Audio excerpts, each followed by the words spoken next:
Hello friends, security valuation के part 1 में हमने देखा है डिविडेंड बेस्ड मॉडल्स को। पार्ट 2 में अब हम देखेंगे अर्निंग बेस्ड मॉडल्स। सो इसमें सबसे पहला मॉडल है Gordon model, then Walter and then P ratio based model है, जो कि बहुत ही काफी सिंपल सा मॉडल है। So will start with the Gordon model. Before we begin the discussion on Gordon model, पहले एक फॉर्मूला याद रख लो जो हमने डिविडेंड बेस्ड मॉडल के कांस्टेंट ग्रोथ अप्रोच में याद रखा था या यूज किया था। P0 is equal to what is the formula? D1 divided by KE minus G. G is the growth. K is the cost of capital. इसी formula को एक और लिखने का तरीका है which is D0 1 plus G. तो 1 plus G करने के बाद में D1 आ जाएगा, मतलब आज का डिविडेंड ले लो और 1 plus G करोगे तो कल का डिविडेंड यानी एक साल बाद का डिविडेंड आ जाएगा। So 1 plus G divided by KE minus G like this. So एक ही फॉर्मूला है, कोई फर्क नहीं है इसमें। हमारा कंसर्न है इस फॉर्मूला से, इस फॉर्मूला को आपको याद रखना है, ठीक है। So let's start with the Gordon model. इस फॉर्मूला का यूज करना है हमें किसी चीज में, so you have to just remember, ठीक है। गॉर्डन मॉडल, तो ये गॉर्डन मॉडल किसने दिया हुआ है? सो मायरन जे गॉर्डन, जो कि ऑफकोर्स प्रोफेसर थे, सारे मॉडल्स प्रोफेसर ही देते जनरली।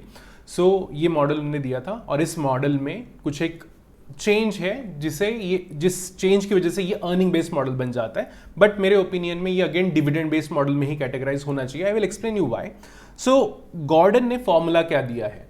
गॉर्डन ने फॉर्मूला दिया कि P0 यानी आज का price should be equal to EPS earning पर share multiplied by 1 minus B, B क्या है मैं समझाऊंगा, divided by KE minus BR, ठीक है। सो अब ये फॉर्मूला है। अब इस फॉर्मूला पे क्या क्या इंपॉर्टेंट पॉइंट्स है, जैसे B क्या है और R क्या है, वही समझना है। B is the retention ratio,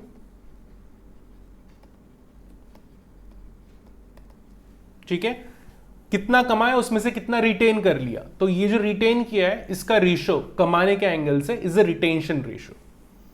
and then R, return on investment,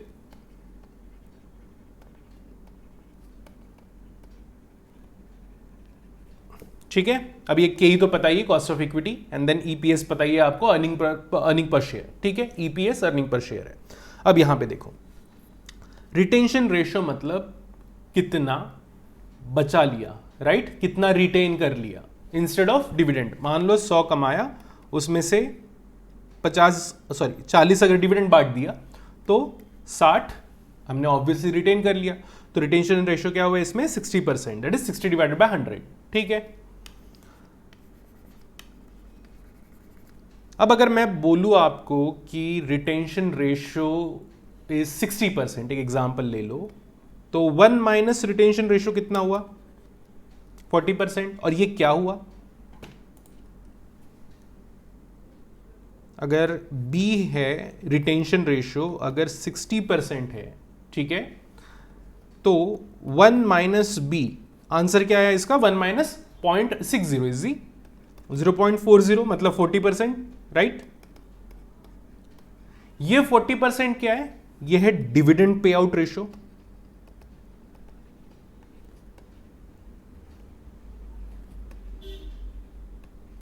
ठीक है। Dividend pay out ratio simple.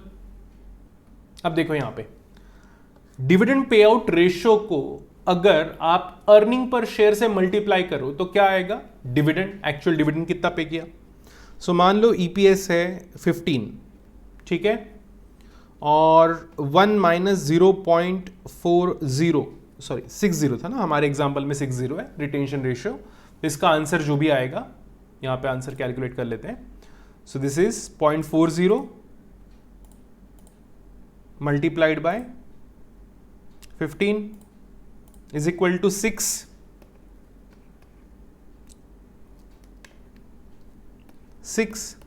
ठीक। ये 6 क्या है? ये डिविडेंड हुआ एक्चुअल,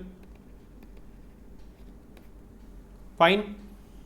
तो मतलब अगर मैं इसी को थोड़ा सा चेंज करके अगर ऐसा लिख दूं तो EPS 1 minus B is the dividend pay out ratio, और dividend pay out ratio multiplied by EPS earning पर शेयर, इसको अगर मल्टीप्लाई कर दो तो आंसर क्या आता है? डिविडेंड। सो मैं लिख देता हूं इसको डिविडेंड D1, ठीक है। अब डिनोमिनेटर में चलते हैं। तो डिनोमिनेटर में दिया हुआ है B and R, so this is retention ratio, कितना रिटेन किया multiplied by return on investment, कितना रिटेन किया, रिटेन कितना किया इस एग्जांपल में, अगर आप 15 में से 6 निकाल दो तो 9 रिटेन किया हुआ है, राइट। सो अमाउंट जो है इसमें 9 रिटेन किया है एंड 6 जो है वो डिविडेंड में गया हुआ है। ठीक, अब ये देखो, ये जो रिटेन किया इसके ऊपर और कितना रिटर्न आएगा, so retained multiplied by return on investment, retained amount और retained in percentage form multiplied by return on investment. Ultimately यही तो ग्रोथ हुआ कि रिटेन करते गए और उसके ऊपर रिटर्न कितना आया, यही तो ग्रोथ है, राइट, जो हमने कांस्टेंट ग्रोथ में पढ़ा था। So b multiplied by r which is b r is equal to g, ये ग्रोथ का फॉर्मूला है, simple, b multiplied by g, b multiplied by r is equal to g। अब यहां पे देखो बी आर, तो ठीक है इसको चेंज कर देते हैं, के E minus B into are, जी हो गया। तो फॉर्मूला क्या बना, d1 डिवाइडेड बाय के ई माइनस जी। बस यही तो फॉर्मूला हमने कांस्टेंट डिविडेंड के नाम से डिविडेंड मॉडल में पढ़ा था, डिविडेंड बेस्ड मॉडल्स में, देखो सेम ही फॉर्मूला है। सो एट द एंड ये फॉर्मूला सेम ही है, वही कांस्टेंट ग्रोथ वाला ही फॉर्मूला है, बट ये retention ratio and return on investment के फॉर्म में लिखा हुआ है। So again earning based model, आप एक ही मॉडल को, जैसे मैंने आपको दिखा दिया कि ये एक ही मॉडल है, तो ये एक ही मॉडल को यहाँ पे भी लिख सकते हो और वहाँ पे भी डिविडेंड में भी लिख सकते हो। तो एज पर ICAI वैसे ही लिखा हुआ है, तो आपको वैसे ही याद करना है।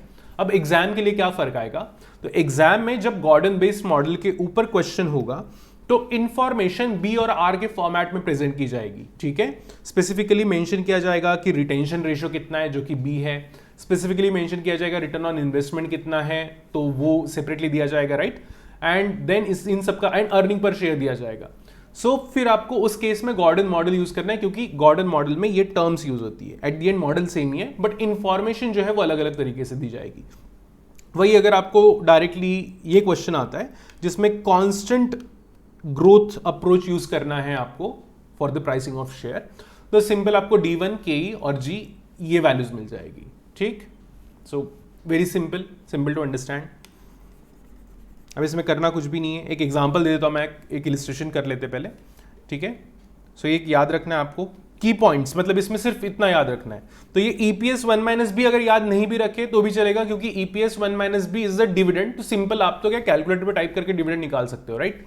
सो ये डिविडेंड यहाँ पे सेपरेटली भी मिल जाएगा, और बहुत सारे एग्जांपल्स में तो आपको डिविडेंड सेपरेटली दिया ही होगा। एक थोड़ा सा बी निकालना पड़ता है एग्जाम में, ठीक है, कैसे निकालना पड़ता है इलिस्ट्रेशन समझेंगे, और आर भी शायद कभी कभी निकालने आ सकता है, ठीक है। So will see the one illustration, basic illustration देख लेते हैं, और बहुत ही ईजी है, मतलब कोई इसमें ऐसे तामझाम वाली चीजें नहीं है।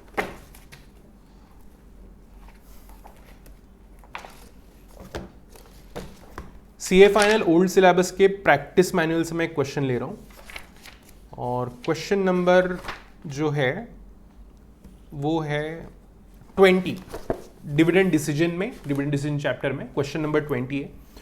तो इन्फॉर्मेशन जो दी हुई है वो इन्फॉर्मेशन पहले नोट कर लो आप।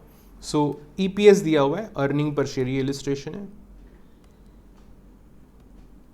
EPS जो दिया हुआ है अर्निंग पर शेयर दिया हुआ है 12 का। देन DPS दिया हुआ है, डिविडेंड पर शेयर, वो दिया हुआ है 3 का। देन कॉस्ट ऑफ कैपिटल दिया हुआ है KE, तो आपको एग्जाम में कॉस्ट ऑफ कैपिटल करके देंगे। सो KE इज 18%। देन दिया हुआ है IRR, internal rate of return on investment at the end of return on investment, IRR दिया हुआ है 22% का। देन रिटेंशन रेशियो मेंशन किया हुआ है, रिटेंशन रेशियो है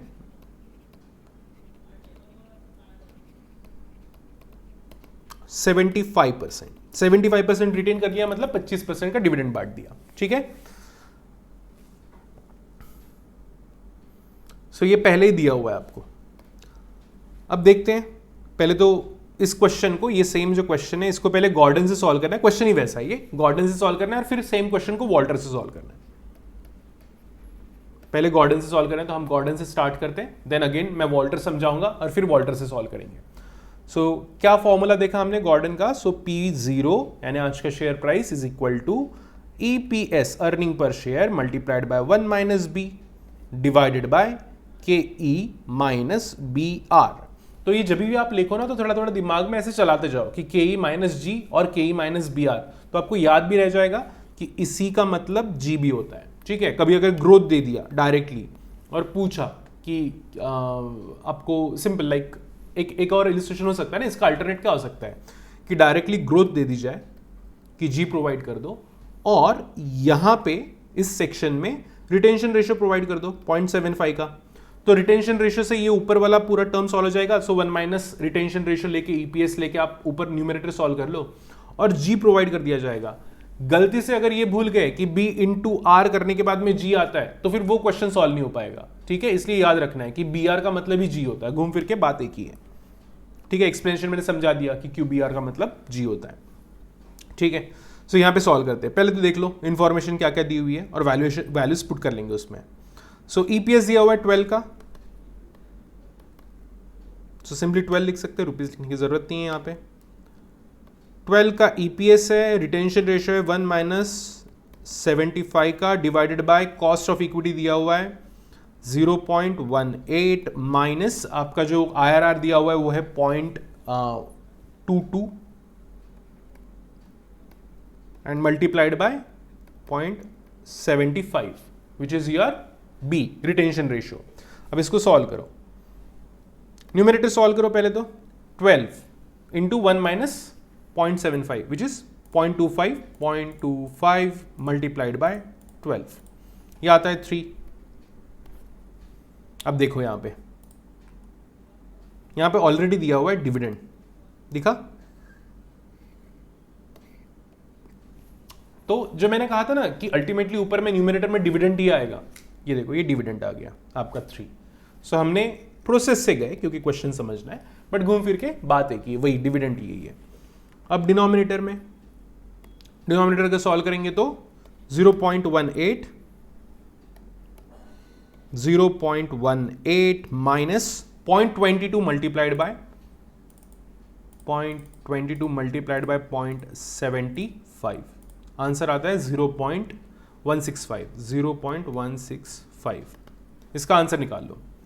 सो माइनस 0.18 ये आ गया 0.015 and then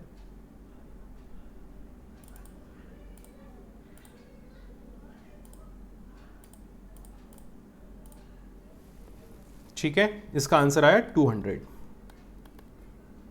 P0 is equal to 200।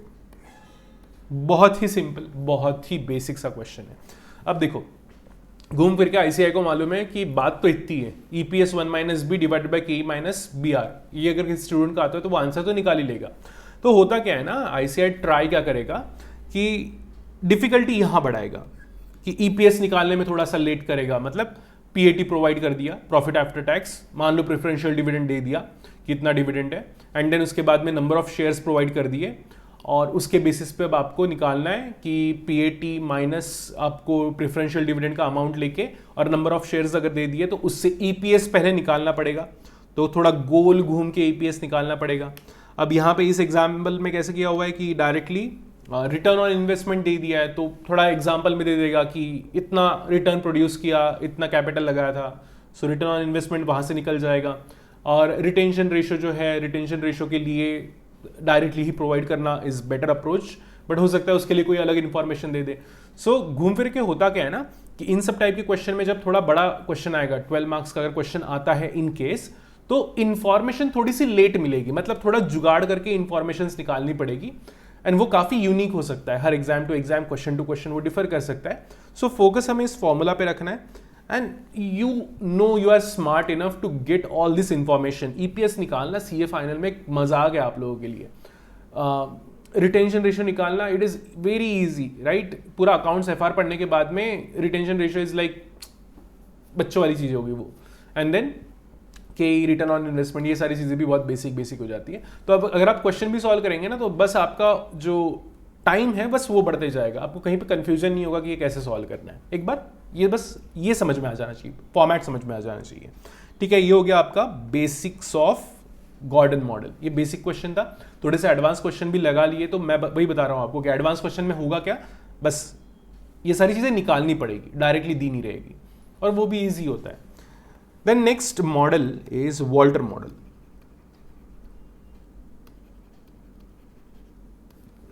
ठीक है, वॉल्टर मॉडल में ये प्रॉपर अर्निंग बेस्ड मॉडल है, जिसमें अर्निंग को काफी डिटेल में कवर करता है। ठीक है, सो इसमें अर्निंग को काफी इंपॉर्टेंस मिलती है। So Walter model is provided by the James Walter. अब इस वॉल्टर मॉडल का फॉर्मूला क्या है सबसे पहले, सो सेम फॉर्मूला जाता है P0 is equal to, but यहां से थोड़ा चेंज हो जाता है, D, तो ये डिविडेंड हो गया, plus E minus D, then R upon K।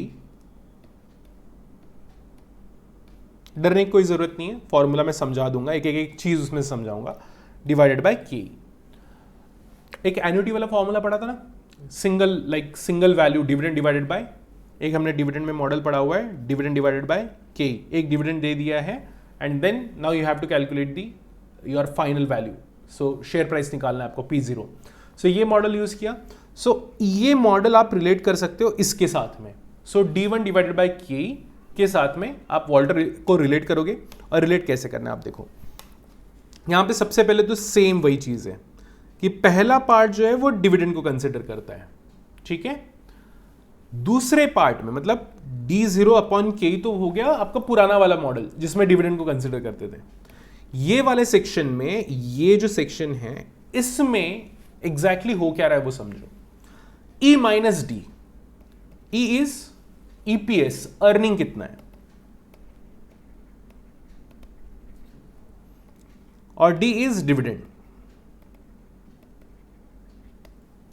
सारी वैल्यूज किसमें, वैल्यू टर्म में, परसेंटेज में नहीं है। ठीक है, अर्निंग एंड डिविडेंड। अब अर्निंग माइनस डिविडेंड करो तो कितना आता है, रिटेंशन आता है, राइट, कि कितना रिटेन कर लिया। तो अगर मान लो कि 10 का अर्निंग है और 4 का डिविडेंड है, तो 6 रिटेन कर लिया। ठीक, अब ये देखो कि ये जो रिटेंशन, ये वाला पार्ट तो आपको समझ में आ गया, E माइनस डी मतलब अल्टीमेटली कितना रिटेन किया। इसी को अगर मैं ऐसे लिख दूं रिटेन्ड, तो भी कोई प्रॉब्लम नहीं है। एग्जाम में अगर ऐसा रिटेन वाला दिमाग में भी रख के चलो तो भी कोई प्रॉब्लम नहीं है, आपको पता ही नहीं, E माइनस डी करके निकाल लेना है। अब ये R और K से मल्टीप्लाई क्यों किया हो, ये देखो, R divided by KE। R is return on investment और KE is cost of capital. Cost of capital मतलब आपका खर्चा, रिटर्न ऑन इन्वेस्टमेंट मतलब रिटर्न कितना मिलेगा, राइट, रिटर्न जो भी आप इसमें इन्वेस्ट करोगे उसमें रिटर्न कितना मिलेगा। अगर मान लो एक एग्जांपल लेके चलते हैं कि R जो है ये है 10% और K जो है वो है 20%। ठीक, R 10% है, K 20% है, मतलब रिटर्न मेरे को कम मिलेगा और मेरा जो खर्चा है वो बहुत ज्यादा है, कॉस्ट ऑफ कैपिटल बहुत ज्यादा है, 20% जा रहा है लगभग। ठीक है, तो मतलब ये जो मेरा इनकम है जो रिटेन कर लिया है, ये इनकम तो आप ही का है, P0 निकाल रहे हो, ठीक है, आप ही ने इन्वेस्ट किया हुआ है शेयर्स में। तो ये जो 6 दिया हुआ है ना रिटेंशन वाला अमाउंट, रिटेंशन वाला अमाउंट इस तरीके से हम एडजस्ट कर रहे हैं इस पर्टिकुलर केस में। ये जो न्यूमरेटर का जो इतना टर्म है ना रेड मार्क किया हुआ, उसमें हम वो जो रिटेन्ड अमाउंट है उसको इस तरीके से एडजस्ट कर रहे हैं सो दैट हमारा एक इफेक्टिव अमाउंट निकल पाए कि retention versus cost of capital उसके कंपैरिजन में। तो अगर ये रिटेन्ड अर्निंग, रिटेंशन जो बोला, सो रिटेन्ड अर्निंग अगर कम है, रिटर्न ऑन इन्वेस्टमेंट अगर कम है which is this 10%, and cost of capital अगर ज्यादा है, तो मेरा इक्विवेलेंट अमाउंट थोड़ा सा कम होना चाहिए। मतलब ये जो रिटेन किया हुआ है ना, इसमें मेरा डायरेक्ट लॉस है। लॉस कितना है, तो फ्रैक्शन में 10% का। तो इसको सॉल्व करके देखो, सिंपल, ये डिवाइड हो जाएगा 3। तो यहां पे जो आंसर है वो क्या आएगा, 3 का आंसर आएगा। तो मेरे लिए इक्विवेलेंट कितना हो गया, ठीक है, दिखने के लिए 6 रिटेन कर लिया, मेरा ही पैसा है, लिखने के लिए 6 दिख रहा है वहां पे, लेकिन ये 6 इक्विवेलेंट टू 6 नहीं है, क्योंकि रिटर्न ऑन अर्निंग काफी कम है कंपेयर टू मेरी कॉस्ट ऑफ कैपिटल, सो मैं उसको 3 मान के चलूंगा। मेरे लिए उसकी इंपॉर्टेंस 3 की ही है बस। तो ये रीजन है हम R डिवाइडेड बाई के से मल्टीप्लाई क्यों करते हैं। अब वही एक उल्टा एग्जाम्पल ले लो। उल्टा एज इन मैं R को ले लेता हूं 20%, मतलब रिटर्न ऑन इन्वेस्टमेंट जो है वो मेरा 20% है, और KE कॉस्ट ऑफ इक्विटी जो है वो 10% है। खर्चा कम लग रहा है, रिटर्न ज्यादा निकल रहा है। तो ये रिटर्न ऑन इन्वेस्टमेंट क्या बताएगा कि ये जो 6 रिटेन कर लिया है इसके ऊपर मेरा आने वाला फ्यूचर रिटर्न, ठीक। तो ये फ्यूचर रिटर्न को इंपैक्ट करना पड़ेगा, राइट। फ्यूचर रिटर्न निकाल रहा हूं मैं वर्सेस मेरा कॉस्ट का एडजस्टमेंट कि कॉस्ट कितना लग रहा है। अब कोई पूछेगा कि ये कॉस्ट वाला डिविडेंड के साथ में क्यों नहीं किया, एडजस्टमेंट किया, तो सिंपल है, वो तो मिल गया ना आपको, राइट। अब ये देखो, अगर ये अप्रोच लेते हैं, मतलब ये वाला इलिस्ट्रेशन लेते हैं, तो यहां पे क्या आएगा, सेम जो रिटेन किया हुआ अमाउंट है वो बन जाएगा 12, ये बन जाएगा 12, ठीक। कैसे, so 20 divided by 10 2, 6 multiplied by 2 12, simple answer. So मैं ऊपर वाले टर्म में सिर्फ फ्रैक्शनली एडजस्ट कर रहा हूं अपने रिटेन्ड अर्निंग को। तो मालूम है ये ना, थोड़ा सा याद रख लो, दिमाग में रख लो। एक बहुत कॉमन मिस्टेक जो स्टूडेंट्स कर लेते हैं एग्जाम में क्वेश्चन सॉल्व करते वक्त, वो ये मिस्टेक है कि ये वाला जो टर्म है ना, इसको गलती से के डिवाइडेड बाय आर, और होता है क्योंकि इतना सारा सिलेबस, इतने सारे फॉर्मूला है, और थोड़ा सा ऐसे गलत लिख दिया तो उसके चांसेस रहते हैं, ठीक है। तो अगर ये लिख दिया तो पूरा का पूरा क्वेश्चन गलत हो जाएगा, इसलिए थोड़ा सा ये ध्यान में रख लेना, ये लॉजिक कि हम r डिवाइडेड बाय के ही क्यों कर रहे हैं, के डिवाइडेड बाय r क्यों नहीं कर रहे। तो आपको ये पता होना चाहिए कि ये जो मेरा रिटेन किया हुआ अमाउंट है, मैं उसका एडजस्टेड वैल्यू निकाल रहा हूं based on return on investment ज्यादा है या कॉस्ट ऑफ इक्विटी ज्यादा है। तो कॉस्ट ऑफ इक्विटी कम है, रिटर्न ऑन इन्वेस्टमेंट ज्यादा है, तो मेरा जो इक्विवेलेंट अमाउंट है रिटेन किए हुए अमाउंट का वो ज्यादा होना चाहिए। और अगर मेरा कॉस्ट ऑफ इक्विटी ज्यादा है compare to return on investment, तो मेरा जो रिटेन किया हुआ अमाउंट है उसमें मैं एक्चुअली लूज करूंगा, है ना। सोचने के लिए अगर आप देखो तो मेरा कॉस्ट ज्यादा लग रहा है, रिटर्न कम निकलेगा, तो वो रिटेन किया हुआ जो 6 है ना, 6 रुपए का, उसका रिटर्न कम निकलेगा या मेरा इक्विवेलेंट कम हो जाएगा। सो सिंपल एक्सप्लेनेशन, सिंपल उसमें एडजस्टमेंट है, ठीक है। ये क्लियर हो गया। और नीचे वाला डिनोमिनेटर जो के ही, तो के ही है और कुछ भी नहीं है। अब ये वॉल्टर मॉडल में ना एक और चीज समझने वाली है। अगर आपको ये समझ में आ गया है कि ये जो डिफरेंस है R अपॉन के ही वाला डिफरेंस है वो डायरेक्टली कैसे इंपैक्ट करता है, तो अगर R, सोच के देखना, ये मैं 3 केसेस देता हूं आपको जो हमने लिए यहां पे, उसी से रिलेटेड लेते हैं। R मान लो और ये के ही मान लो, ठीक है। R मान लो 10% है और के ही है 10%। तो सिंपल क्वेश्चन, आपका ये जो पार्ट है न्यूमरेटर वाला, बाकी सब तो सेम ही है, D0 और के ही, तो न्यूमरेटर वाला तो सेम ही आएगा, ठीक है। तो जो ऊपर वाला ये जो सेक्शन है इतना, इस सेक्शन में वैल्यू का क्या होगा, जो रिटेन किया हुआ अमाउंट है उसका क्या होगा। सिंपल, कुछ नहीं होगा, वैसे का वैसे ही रहेगा, राइट। 6 का 6 ही रहेगा ना। सो 10% और 10%, इसमें कुछ भी नहीं होगा। अब मान लो ये जो मैंने R दिया हुआ है वो है आपका 5% और आपका के जो है वो है 10%। मैं जानबूझ के के को 10% ले रहा हूं सो दैट आपके लिए ये दो टर्म्स कांस्टेंट रह जाए, ये वाली कांस्टेंट रहे, ठीक है। Return on investment 5%, cost of equity 10%। देख रहे हो कि ये जो कंपनी है ना, जिसने ये रिटेन किया हुआ अमाउंट, वो आपको सिर्फ 5% निकाल के देगा और आपका खर्चा बहुत ज़्यादा लग रहा है उस चीज़ को करने के लिए। ऑटोमेटिकली ये जो ऊपर वाला टर्म है ये नीचे चले जाएगा। जैसे हमारे केस में क्या था, 6 से सीधा 3 पहुंच गया था, ठीक है। इस केस में भी वही होगा। सो R डिवाइडेड बाई के, आंसर 0.5 आया, 0.5 मल्टीप्लाइड बाई 6, आंसर आया 3। तो ये जो आपका ऊपर वाला न्यूमरेटर का जो ये टर्म है इसका आंसर आता है 3। सो लिख लेता हूं मैं यहाँ पे कि E minus D R upon के, इसका आंसर यहाँ पे 6 ही आएगा, इसका आंसर यहाँ पे 3 आएगा। और इसी चीज़ को मैं थोड़ा सा और रिवर्स कर लेते हैं, r इज इक्वल टू ये 10% कर लेते हैं and then k is equal to 20% यहाँ पे कर लेते हैं और यहाँ पे कर लेते हैं 10%, तो इसका आंसर आएगा 6, सेम चीज। ठीक है, ये पूरा न्यूमरेटर वाला टर्म। अगर ये 3 होता है, मतलब इस सिनेरियो में a, b and c, B वाले सिनेरियो को अगर पकड़ के चलते हैं और r is equal to 5%, k is equal to 10%, इस केस में मेरा जो वो न्यूमरेटर वाला टर्म है ना, वो छोटा हो गया। क्योंकि वो छोटा हो गया, उससे ऑटोमेटिकली क्या होगा, सिंपल विजुअलाइज कर सकते हैं, शेयर प्राइस ऑटोमेटिकली कम हो जाएगा। क्योंकि न्यूमरेटर का एक टर्म अगर मेरा छोटा हो रहा है, बाकी सब कांस्टेंट है, तो ऑटोमेटिकली मेरा रिजल्ट जो है P0 वो कम होगा, मतलब प्राइस जो है वो डिक्लाइन होगा। ठीक है, देन उल्टा ले लो, अगर मेरा रिटर्न ऑन इन्वेस्टमेंट ज्यादा है एंड के कम है उसके कंपैरिजन में, जो कि सी केस में दिया हुआ है, आर इज इक्वल टू 20%, के इज इक्वल टू 10%, इसका आंसर क्या आया, आंसर आएगा इसका, सॉरी यहां मैंने 12 लिख, यहां 12 होना चाहिए, 6 नहीं होना चाहिए। सो ये है 12, राइट। अगर ये 12 आता है, ये अगर 12 आता है तो ऑटोमेटिकली मेरा प्राइस जो है वो ऊपर चले जाएगा, न्यूमरेटर का एक टर्म सडनली ऊपर चले गया, तो मेरा आंसर क्या आया, बड़ा। ठीक, ये बढ़ गया, सो मुझे यहां पे प्राइस गेन मिलेगा, प्राइस बढ़ जाएगा।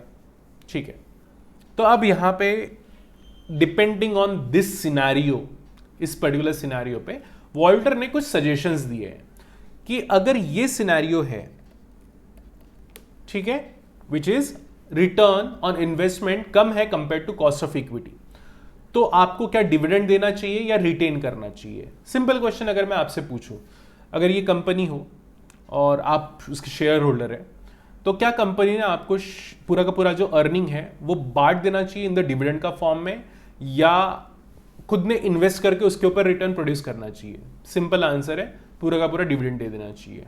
मानते हो कि खुद नहीं प्रोड्यूस कर पा रहा है ना, खुद तो 5% प्रोड्यूस कर पा रहा है, मेरा यहाँ पे 10% लग रहा है, तो भैया उससे अच्छा डिविडेंड दे दे, मैं कहीं और लगा लूंगा, क्योंकि मेरा के ही 10%, तो मैं 10% बाहर से निकाल लूंगा, राइट। अब देखो, जनरल लॉजिक भी यही बोलता है, वॉल्टर भी यही बोलते हैं।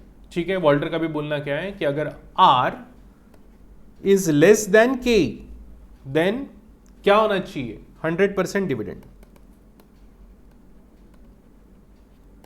ठीक है, ये 100% डिविडेंड देने से बेनिफिट क्या होगा, देखो सिंपल है, अगर 100% डिविडेंड दे दिया तो E माइनस डी, इसका आंसर क्या आया, 0। अगर 100 कमाया और 100 बांट दिया तो आंसर तो 0 आया, तो R अपॉन के का इंपैक्ट ही खत्म हो गया। तो ये पूरी की पूरी जो टर्म है ना, जो आपके शेयर प्राइस को नीचे लेके जा रही थी, वो पूरी टर्म ही हट गई, खत्म हो गई वो पूरी टर्म। क्योंकि ये टर्म पूरी खत्म हो गई, तो आपकी जो शेयर प्राइस है वो अननेसेसरी डिक्लाइन से बच गई। समझे। सो ये रीजन है कि दो रीजन दिए मैंने, एक तो लॉजिकल एक्सप्लेनेशन है कि क्यों डिविडेंड पूरा दे देना चाहिए, क्यों भैया तुम नहीं निकाल पा रहे हो पूरा आउटपुट उसमें से, या रिटर्न नहीं निकाल पा रहे हो, मेरे को दे दो मैं निकाल लूंगा, ये पहला लॉजिक हो गया। दूसरा, रिटर्न ये फॉर्मूला के हिसाब से मेरा शेयर प्राइस कम हो रहा था डिविडेंड कम देने से, मतलब कुछ अमाउंट रिटेन करने से मेरा शेयर प्राइस कम हो रहा था। ठीक है, तो यहां पे लॉजिकल एक्सप्लेनेशन ये दिया हुआ है कि रिटेन ही मत करो, सब डिविडेंड में बांट दो, इसलिए 100% डिविडेंड। सो अगर आप 100% डिविडेंड दे देते हो तो शेयर प्राइस को सबसे ज्यादा बेनिफिट होगा, मतलब शेयर प्राइस नीचे नहीं जाएगा या डिक्लाइन, अननेसेसरी डिक्लाइन जो है वो नहीं होगा उसमें। अब सेकंड अप्रोच, सेकंड केस जो सी है हमारा, सी में क्या हुआ है, सी में दिया हुआ ये 12, that is R upon K, that is return on investment is greater than my cost of capital. So 20%, अगर एक कंपनी आपको 20% रिटर्न प्रोड्यूस करके देती है और आप खुद अगर करना चाहो तो 10% ही कर सकते हो। सिंपली पूछता हूं मैं आपको, क्या करोगे, कंपनी क्या बोलोगे, पूरा रिटेन कर ले। मान लो आप मेजॉरिटी शेयर होल्डर हो और आपके हाथ में डिसीजन है, होता नहीं है लेकिन है, होता है वैसे तो, ठीक है। अगर पूरा का पूरा ये जो है रिटेन करना है या डिविडेंड दे देना है, आप क्या बोलोगे, क्या करना चाहिए उस कंपनी में। सिंपल है, पूरा रिटेन करो, 100% रिटेन करो, और 100% रिटेन करने के बाद में ऑटोमेटिकली क्या होगा, ये जो पूरा का पूरा टर्म है ना, E माइनस डी, सो मेरा E क्या था 10 और डिविडेंड कर दिया 0, मतलब पूरा रिटेन कर लिया, तो अब ये जो R इंटू के का इंपैक्ट है वो कितना आएगा, वो सीधा आएगा 20, ये जो वैल्यू उसको 20 कर देगा, और जैसे ही इसको 20 के ऑटोमेटिकली आपकी शेयर प्राइस में आपको बेनिफिट मिलेगा, करेक्ट।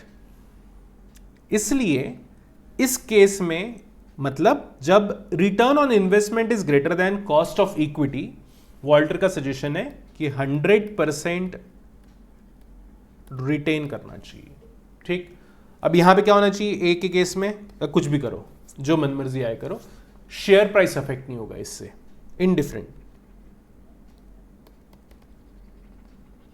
यहां पे कोई सजेशन नहीं है, what ever you want you can do it, simple. तो ये आपको याद रखना है, वॉल्टर में जनरल टेस्टिंग जो होती है वो इसी के अराउंड होती है, और ये कोई कंफ्यूज होने वाली बात नहीं है। जो मैंने एक्सप्लेनेशन दे दिया, अगर एक्सप्लेनेशन थोड़ा सा ध्यान में रह जाता तो इजीली अंडरस्टैंडेबल है कि क्यों कर रहे हैं। अगर आपको क्यों पता है तो ऑटोमेटिकली क्या करना है वो पता चल जाएगा। अगेन हम सेम क्वेश्चन लेके चलेंगे, सेम क्वेश्चन को ही आपको ये सॉल्व करना है, वॉल्टर मॉडल से सॉल्व करना है, ठीक है। मुझे इसकी वैल्यूज लगेगी, ठीक है, यहां पे है मेरे पास में, ये आप नोट कर लो अगर आपको नोट करना है तो, ये नोट करो एक बार सारी वैल्यूज, वीडियो पॉज कर लो अगर वीडियो पॉज करना है तो, मैं स्क्रॉल डाउन कर रहा हूं, ठीक है। अब वॉल्टर मॉडल फॉर्मूला फिर से एक बार ट्राई टू रिकॉल इट, क्या था, P0 is equal to D plus retain कितना किया, that is E minus D, और उसका मैं प्रोपोर्शनल इंपैक्ट निकालूंगा, कैसे, R अपॉन के से, और डिवाइड करूंगा मैं के से, ठीक है। डिविडेंड का अमाउंट बोलो, डिविडेंड का अमाउंट है 3 प्लस अर्निंग कितना है, अर्निंग है 12 माइनस 3, ठीक है, E माइनस डी, रिटेन कितना किया, टोटल रिटेन किया 9 multiplied by R, return on IRR which is return on investment 22% which is 0.22 divided by cost of equity, cost of capital 0.18, ठीक है, divided by simple K is 0.18। इसको solve कर लो, कैसे solve करेंगे, शुरू करते हैं। सो 0.22 डिवाइडेड बाय 0.18 मल्टीप्लाइड बाय, ये तो विजुअली ही समझ में आ रहा है कि इसका आंसर क्या आएगा, इसका आंसर आएगा 9, है ना। सो आंसर आया 11,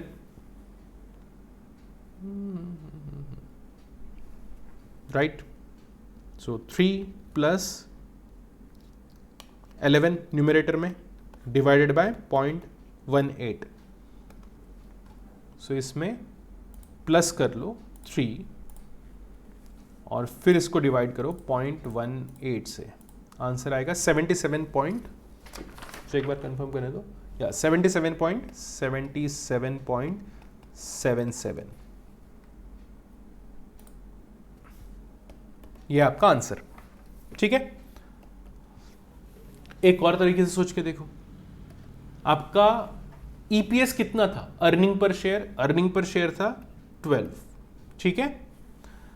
इसका टोटल कितना है, 3 और 11 का टोटल आता है 14, मतलब अर्निंग तो 12 ही है, लेकिन आपने अर्निंग के बेसिस पे कितना अमाउंट रिटेन किया हुआ है उसका डिसीजन इनकॉर्पोरेट कर लिया। ऑटोमेटिकली ये जो न्यूमरेटर है आपका वो इस तरीके से एडजस्ट हो गया कि आपका जो डिसीजन रिलेटिंग टू दी क्या रिटेन करना है या क्या डिविडेंड पे आउट कर देना है वो एडजस्ट हो रहा है, इसलिए न्यूमरेटर 14 हो जा रहा है, जबकि आपका ईपीएस जो टोटल आपने कमाया वो तो 12 ही है, लेकिन you are taking 14। So this is the magic of this formula, very interesting formula.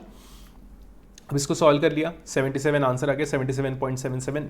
Exam के लिए you can also right it like 78 लिख लो, इसको कोई प्रॉब्लम नहीं है, ठीक है। यहाँ तक के हो गई आपकी वॉल्टर की कहानी। अब वॉल्टर में जनरली एक क्वेश्चन आता है, क्या यहाँ पे डिविडेंड देना चाहिए पूरा का पूरा या पूरा का पूरा रिटेन कर लेना चाहिए, और मैं एक्सटेंड कर रहा हूँ क्वेश्चन को, आपके प्रैक्टिस मैनुअल का जो क्वेश्चन है ना, क्वेश्चन नंबर 20, इसमें ये नहीं दिया हुआ है।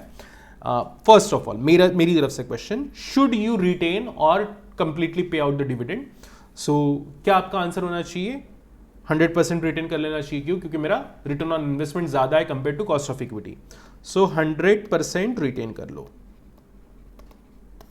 ठीक है। अगर 100% रिटेन कर लिया तो फाइनल वैल्यू के ऊपर क्या इंपैक्ट आता है, so that you can call calculate, ठीक। सो सॉल्व करो, कैसे सॉल्व करेंगे? सिंपल,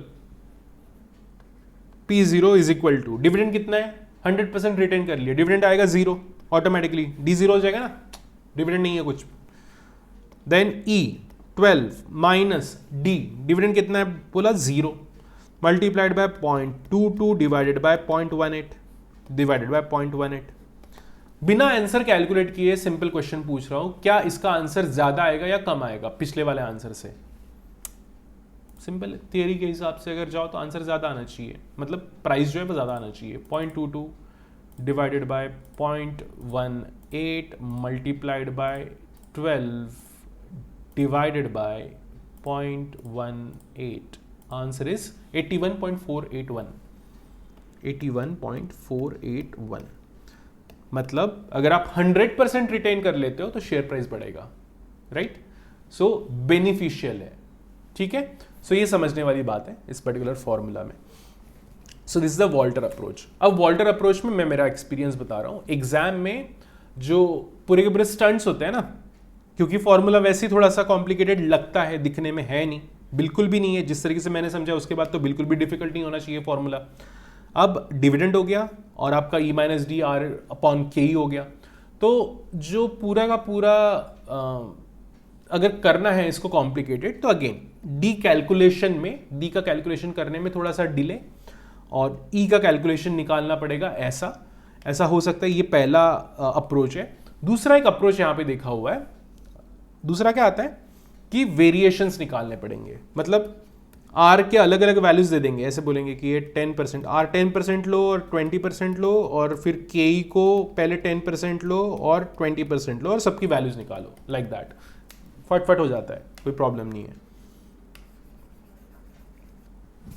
और हर किसी में अपना अपना ओपिनियन भी दो, ठीक है? सीए का बेसिक काम ओपिनियन देना, वो करना है आपको यहाँ पे। तो ये हो गया वॉल्टर मॉडल। और मेजॉरिटी अगर क्वेश्चन सॉल्व करो ना, प्रैक्टिस पैनल में दिए हुए क्वेश्चन सॉल्व करो, यहाँ पे दिए हुए बुक के पीछे दिए हुए क्वेश्चन सॉल्व करो, सब सेम ही है। आपको ऐसा लगेगा, आपको अगर 2 क्वेश्चन सॉल्व करने आ गए ना तो वॉल्टर मॉडल के लगभग 20 क्वेश्चन आपको मिल जाएंगे, बुक और सब मिला के सब क्वेश्चन ऑटोमेटिकली सॉल्व हो जाएंगे। तो 1-2 क्वेश्चन भी सॉल्व कर लो तो भी बहुत हो जाता है उसका, सिर्फ वेरिएशन देख लो, ठीक है? Now the last model is बहुत ही बच्चों वाला model, which is P ratio. P ratio based, that is price earning ratio वाला price earning ratio model, which is multiplier approach। इसको multiplier approach बोलते हैं।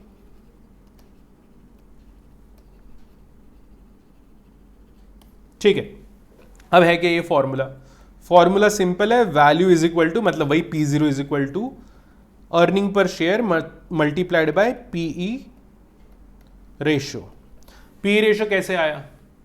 Simple answer. P रेशो कैसे है?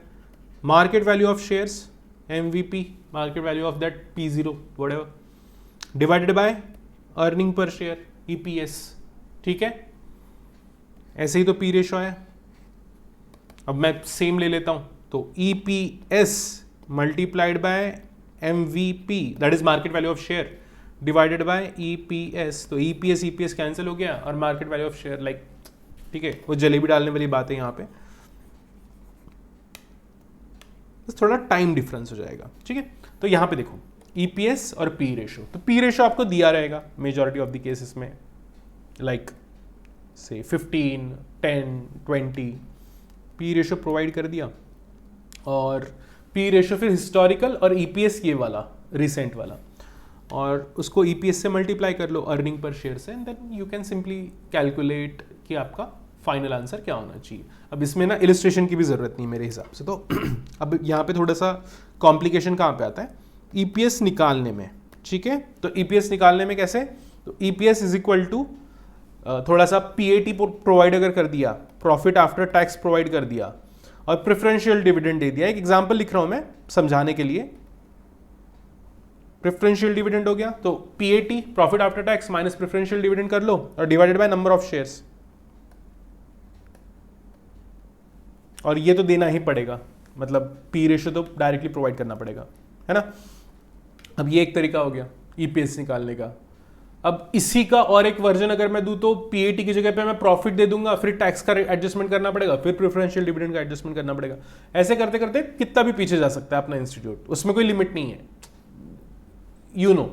सो आपको बस ये याद रखना है कि आपका पूरा कैलकुलेशन करके ईपीएस निकालना है, और आप ईपीएस के एक्सपर्ट हो, राइट। और पी रेशियो तो पी रेशियो है, सीधा दिया ही रहेगा, तो EPS multiplied by P ratio and you will get the value. So इसलिए यहाँ पे लाइक लेना है तो ले लो, लाइक ये लो एक इलस्ट्रेशन अगर चाहिए आपको सॉल्व करने के लिए, 10 पी रेशियो ले लो और अर्निंग पर शेयर है मान लो 5, अब वैल्यू निकाल लो, सिंपल है 50, है ना, ऐसे तो निकलेगा। सो हो गया खत्म। तो यहाँ पे ये थे आपके 3 अर्निंग बेस्ड मॉडल्स, काफ़ी अच्छा वेटेज है, एग्जाम में काफ़ी आने के चांसेस होते हैं।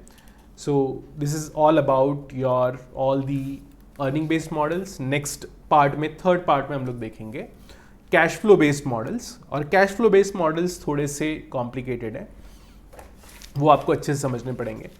But cash flow based models complicated होने के बावजूद, मतलब ये जो फॉर्मूलाज दिए हुए डायरेक्टली इनके कंपैरिजन में कॉम्प्लिकेटेड है, बट रिमेंबर लाइक आप तो कैश फ्लो के साथ में ही खेलते हो, राइट, उसी की तो आदत है आपको, तो ऑटोमेटिकली वो ईजी हो जाते हैं आपके लिए, ठीक है। So see you in the next video, thank you for watching.